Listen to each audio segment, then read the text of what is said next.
This book calls itself the Recipes of Record. Not good recipes, not favorite recipes, the definitive ones.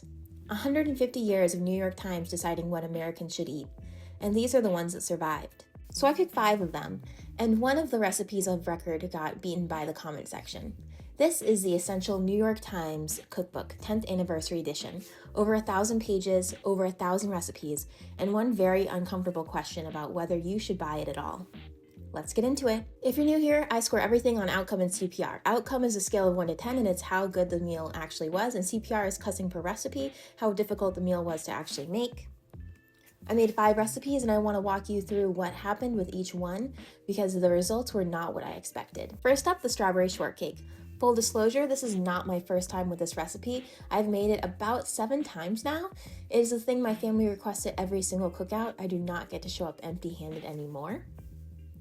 And I still gave it a CPR of 4 because baking and I have a very complicated relationship. Every single time I hit the same wall with the dough.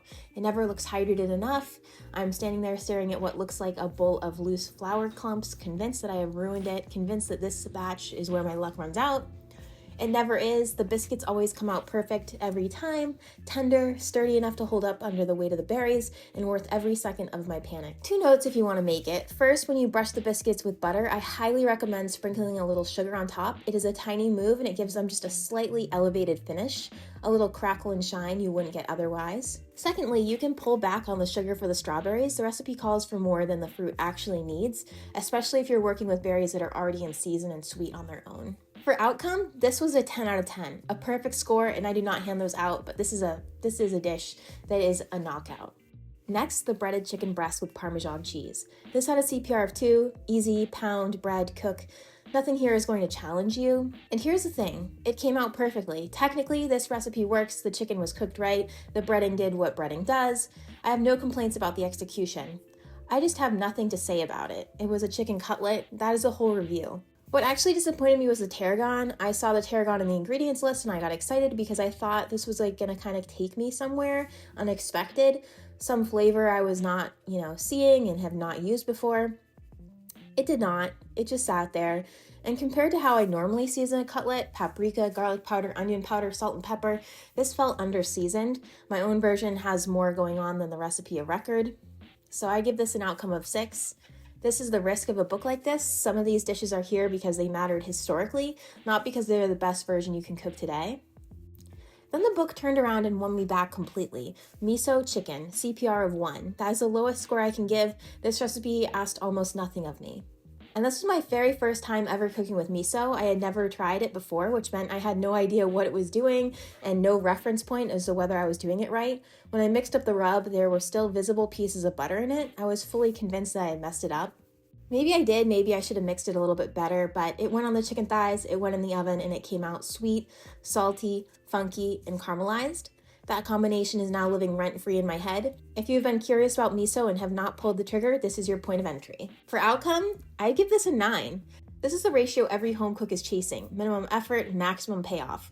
And it took the same amount of work as the chicken cutlet and delivered twice the result, which tells you something about how uneven a book this size can be.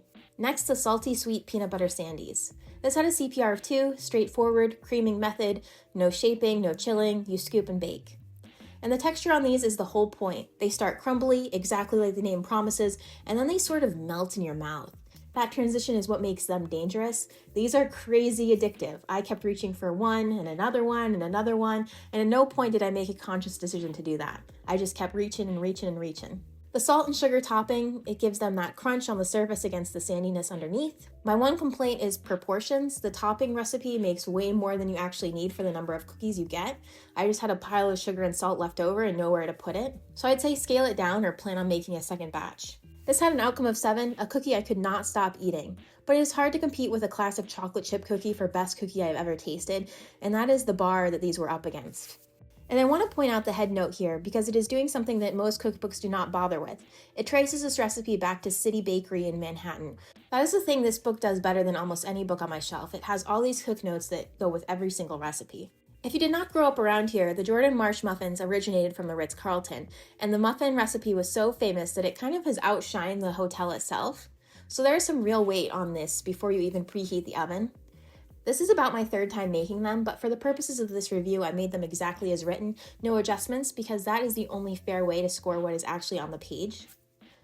Straight from the book, CPR of 2 with an outcome of 8. Good muffin, big, tender, a lot of berries, no real complaints. But here's the thing. These are so easily elevated, and I know that because I picked up on some tips from commenters in the New York Times cooking app. Toss the berries in flour first so they don't all sink to the bottom.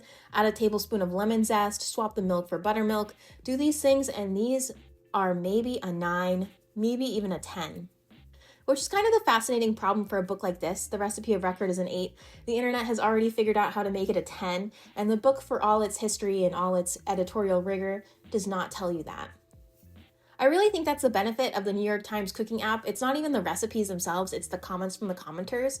So a lot of these recipes you can find online on the New York Times app, and they have the comments from other people that are more helpful maybe than having just the original recipe from the book.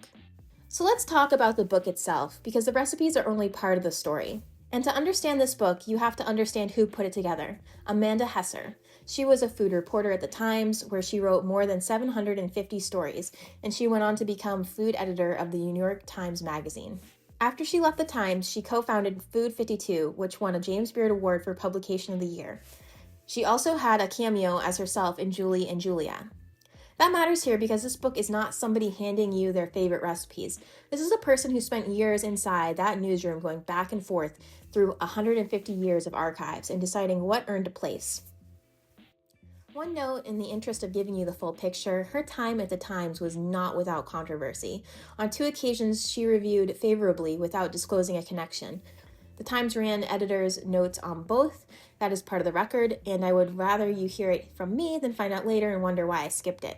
It does not change what is on these pages, but it's worth knowing who assembled them.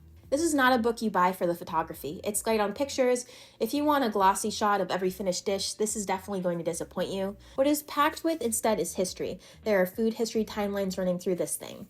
One of them stretches from 1867 all the way to 2018, tracking the first frozen vegetables hitting the public, the decade of spinach, the year of the Brussels sprout, Meatless Monday, the rise of vegetable-forward cooking.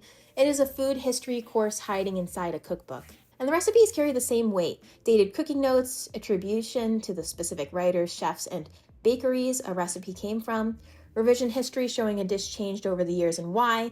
You are not just getting instructions, you are getting the paper trail. There's also a menu section, a sources section, and an index of article and recipe authors in the back, which is exactly the kind of thing a research-minded cook actually uses. Book quality is a 9 out of 10. One caveat before you buy, and this is a real one: a number of these recipes already live on the New York Times cooking app. If you're already paying for that subscription, you may already have access to a good chunk of what is in here. The history, the timelines, and the editorial notes are part of what you cannot get from the app. Decide whether that is worth paying for. The 5 recipes averaged out to a recipe quality score of 8. Weigh that at 70%, add the book quality score of 9 at 30%, and the Essentials New York Times Cookbook 10th Anniversary Edition lands at an 8.3 out of 10. Here is what that number actually means. This book handed me a shortcake I will be making for the rest of my life, and a miso chicken that talked me into an ingredient I had been avoiding. It also handed me a chicken cutlet I have already forgotten, and a muffin that the comment section has already improved on. That is the trade you are making with a book this size. Not every recipe is going to be for you, but the hit rate is high and the misses are boring rather than bad. What pushes it over the line is that this book never treats you like you need to be told what to do. It tells you where a recipe came from, who changed it, and why it works. That is worth 1,000 pages of shelf space. If you have cooked from this one, tell me in the comments which recipe I need to try next, because there are over 1,000 of them in here and I've barely scratched the surface. As always, thanks for watching. Please like, comment, and subscribe, and I'll see you in the next one.